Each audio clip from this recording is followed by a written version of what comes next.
It was another day in the Squid Games. I spotted a player named Alex calling me Buns, and any ill-mannered talk had to be dealt with. So I confronted him just to make sure I heard right. He replied, "You heard me," then ran off. In that moment, I knew who my first victim was going to be. But while on my chase, I was sabotaged. A cat man kept bringing me back to the start.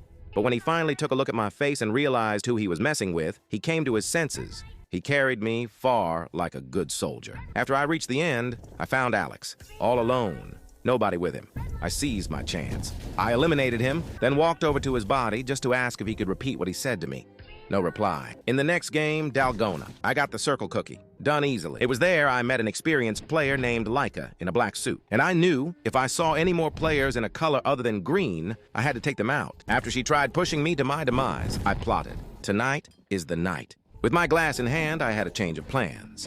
I decided to eliminate her vulnerable friend who cried for help, leading her to me. But in the end, I used her as a shield, making Laika the one to finish her own friend off. Absolutely perfect. I was targeted with glass from every direction. I dodged and shanked everyone who was in front of me. And in the end, I found Laika, right where I wanted her. Alone and on low horsepower. I chased. With only 2 seconds left, one strike finished her off. A weight lifted off of my shoulders. But then I saw her, still alive and breathing. Impossible. But I had to forget about that now. It was time for tug of war. The game was finished with no mistakes. And when we went into the next game glass steps, I noticed there was another person in a black suit named Max.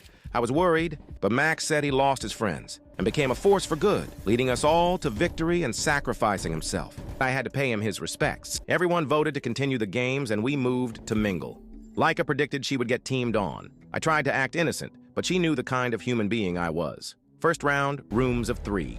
I got into a room with Laika and a Spanish skeleton. Safe, no violence. Second round, rooms of 4. Again, civilized. But the third round was when terror begun. Rooms of 3. 4 people ran in. I was grabbed. The game bugged and multiple keys appeared on my screen. I thought it was over. I somehow escaped while someone was eliminated, meaning we were safe. But then, Laika struck. The Spanish skeleton saved me and told her no. But now I knew. I had to get rid of her right now. Final round, rooms of 2. Right before I entered, I used my strength and pushed her far, ensuring only the Spanish skeletons and mine's safety. I told her bye-bye. I laughed in joy. She struggled, tried grabbing me through the door, but it was over. My one and only threat was gone. One bullet was shot, and she perished, just like that. And now, it was time for the skeleton. He was just sticks and bones. This victory was mine. He told me to wait, but it was a trick. He yelled, "Nolo dare to do," and continued fighting. After I finished him off, his dying words were something I couldn't understand. Another easy victory.